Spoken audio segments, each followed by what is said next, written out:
Menurut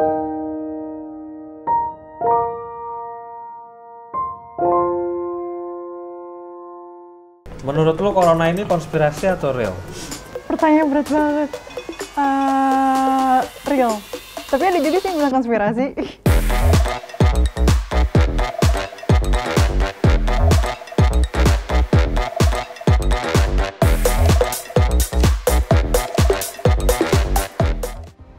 Menurut lo corona ini konspirasi atau real? Menurut gue tadinya itu awal-awal ada corona gue mikirnya real. Karena kan emang heboh banget ya di seluruh dunia bahkan. Cuman kesininya kok kayak ada sesuatu gitu. Entah itu apa ya, tapi kayak ada yang diraguin sih. Awalnya gue mikirnya sih konspirasi ya. Karena banyak berita-berita di media kan. Gue bilang, bokis nih gitu kan. Ternyata lama-lama sini banyak juga korban nih. Ngeri juga gue. Konspirasi atau enggak tergantung dari arti dari konspirasi itu sendiri sebenarnya. Kalau menurut saya, konspirasi itu kan berarti sesuatu yang direncanakan oleh sekelompok orang atau sebuah company atau sebuah negara. Jadi dibuat mungkin menurut sekelompok orang itu adalah hal yang benar. Mungkin dampaknya itu yang agak berbahaya sih sebenarnya. Jadi menurut saya itu konspirasi. Menurut lo corona ini konspirasi atau real? Real? Kalau menurut gue pribadi, virus corona ini real. Virusnya menurut gue real. Konspirasinya nggak ada? Konspirasinya mungkin di ini ya, permainan data ya kalau menurut gue. Menurut lo corona konspirasi atau real? Menurut gue real. Kenapa tuh? Kenapa ya? Soalnya gue ngeliat di Line Today udah banyak banget korbannya. Menurut lo corona ini konspirasi atau real?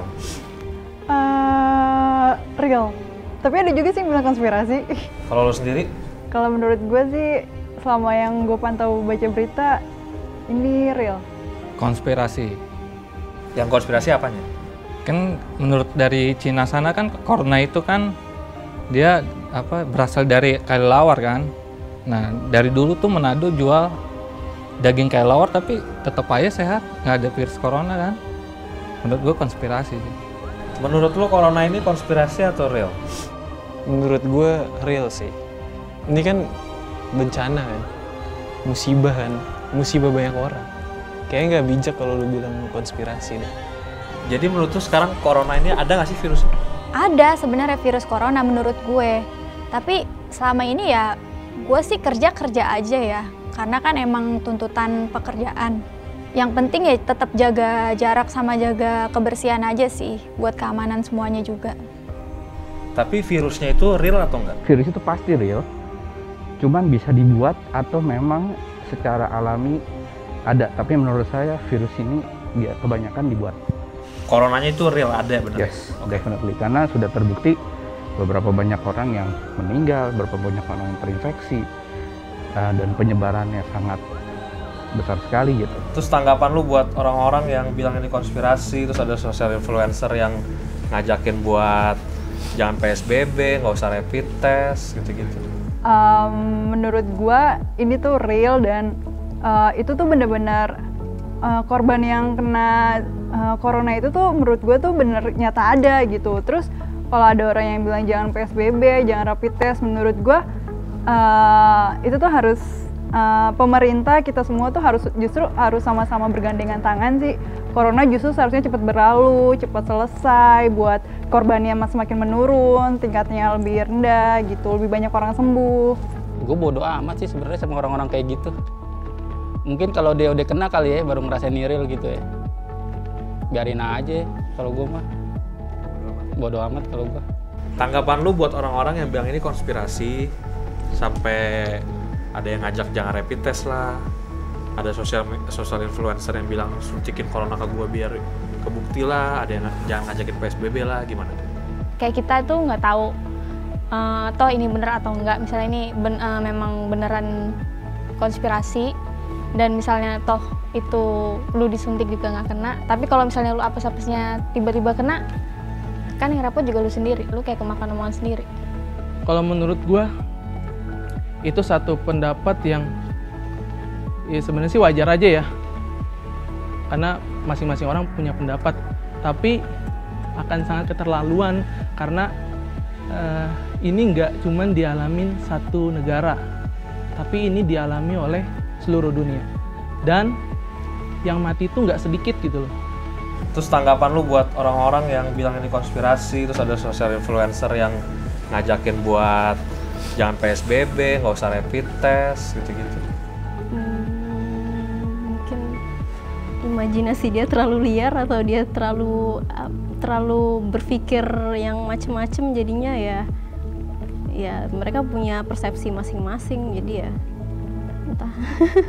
Ya itu tadi saya bilang, itu mungkin untuk tipe-tipe orang yang belum mencapai ring 1 karena belum tahu ada temannya atau ada saudaranya atau ada orang tuanya atau teman dekat orang tuanya atau tantenya atau siapapun belum merasakan dampak dari corona itu.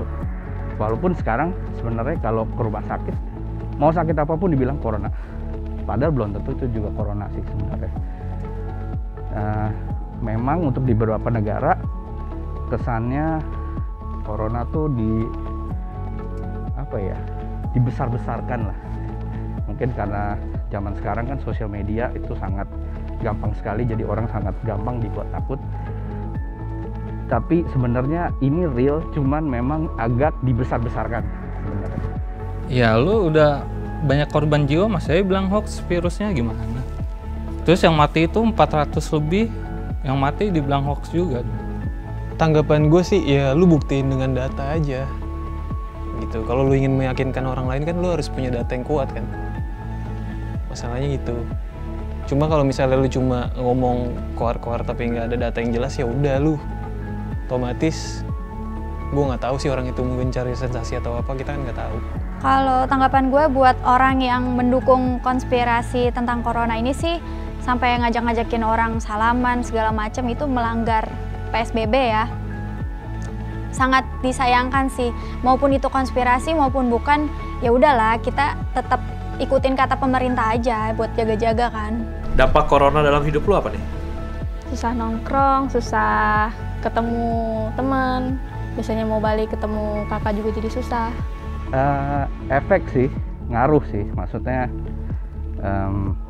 satu dari kesehatan, jadi saya lebih hati-hati. Ya, bisa dilihat saya pakai masker, pakai topi, sekarang pakai jaket, jadi lebih menjaga intinya sih, daripada ketularan lebih baik menjaga. Dampak corona dalam hidup lu apa nih? Dampaknya penghasilan sih jelas menurun ya, sebagaimana banyak yang merasakan juga. Sales, penjualan, jualan online, penjualan makanan ataupun barang apapun juga demand-nya nggak sebanyak seperti biasanya, karena juga orang-orang pasti mikir kebutuhan mereka itu lebih besar untuk di saat corona ini. Kalau untuk sekarang kan karena bertepatan dengan bulan puasa, itu dari segi di bulan suci Ramadan ini kayak gue jadi nggak bisa memaksimalkan dalam beribadah pastinya. Dari segi keuangan juga bermasalah, karena apalagi gue punya anak, kebutuhan gue pasti lebih banyak. Dampak corona sih, gue jadi sering di rumah. Yang biasanya gue seminggu sekali hangout sama istri gue kan ke mall gitu, terus seminggu sekali Sabtu Minggu gue lari pagi, sekarang udah nggak bisa sih. Dampak corona dalam hidup lu apa nih? Yang pertama, gue dari rumah ke kantor cuma 30 menit.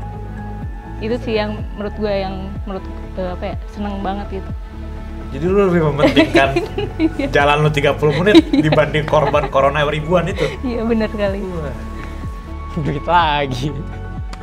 Yang pasti itu ekonomi sih udah pasti parah bro. Cicilannya kan banyak, susah juga. Yang pasti dampaknya sih buat gua ekonomi sih paling parah. Dampak corona dalam hidup lu apa nih? Dampaknya sih menurut gue nggak terlalu banyak, tapi mungkin kekhawatiran gue lebih banyak sih, kayak pemasukan segala macam. Dan kayak bapak gue kan sebenarnya kan jualan kan, dagang.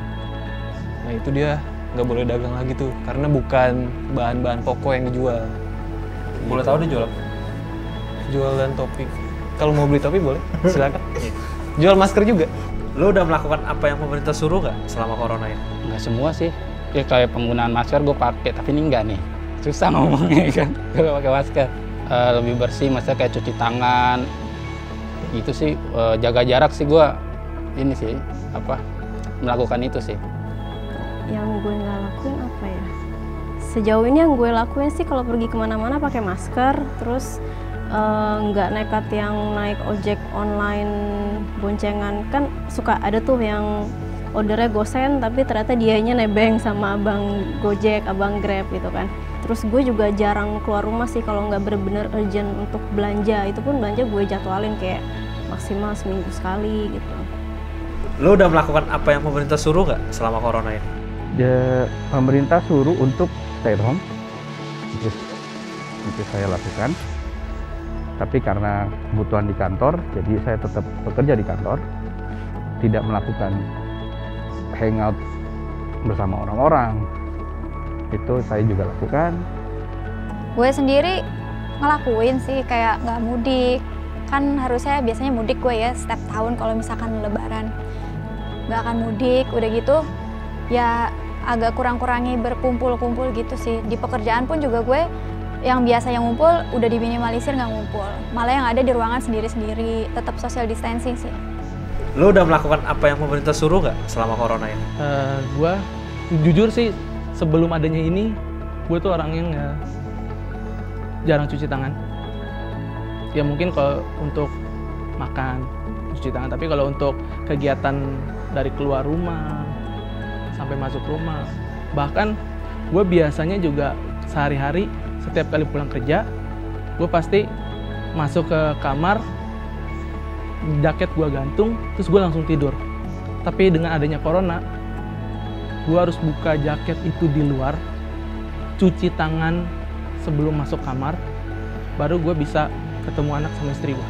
Gue sih melakukan, karena kan ya udah gue di rumah aja. Dan kalau kerja kan, industri pekerjaan gue kan masih membolehkan untuk kerja kan. Jadi gue tetap ngejalanin buat kerja, itu sih. Yang iya misalnya nggak berkumpul di kafe gitu-gitu, nggak ibadah, nggak, karena emang nggak ada kan. Tapi yang gue lakuin misalnya masih boncengan, kadang masih boncengan. Terus habis itu kadang juga masih suka kumpul di rumah, misalnya rame kan, itu kan maksimal 5 orang. Dan setelah 5 orang itu gue lakuin, gue langgar. Lo udah melakukan apa yang pemerintah suruh nggak selama corona ini? Kalau libur gue diam di rumah, terus pakai masker, cuci tangan, mau pakai sanitizer kalau misalnya nggak ada air kan.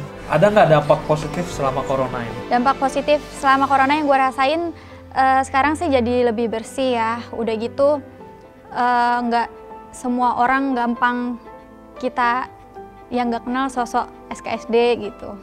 Dampak positif sebenarnya lebih sehat sih, karena saya jadi ikut lebih sering berjemur, lebih sering cuci tangan, lebih sering memerhatikan hal-hal yang biasanya kita tidak terlalu perhatikan, habis pegang apa. Ada nggak dampak positif selama corona ini? Lebih menjaga kesehatan dan kebersihan diri pastinya. Terlalu sering untuk cuci tangan, untuk ya masuk rumah langsung bersih-bersih, langsung mandi. Gue jadi bisa lebih menghargai waktu, itu udah pasti. Terus juga gue juga harus memanage keuangan yang memang super sedikit. Dengan banyaknya kebutuhan, cicilan, gue juga jadi bisa lebih dekat dengan keluarga. Ada banget, kayak lebih sering kumpul sama keluarga sih, lebih care lagi kali ya sama keluarga, masalah kebersihan kayak gitu. Gue jadi sering mandi bro, kalau pulang kerja aja jarang gue, asli. Mandi sendiri?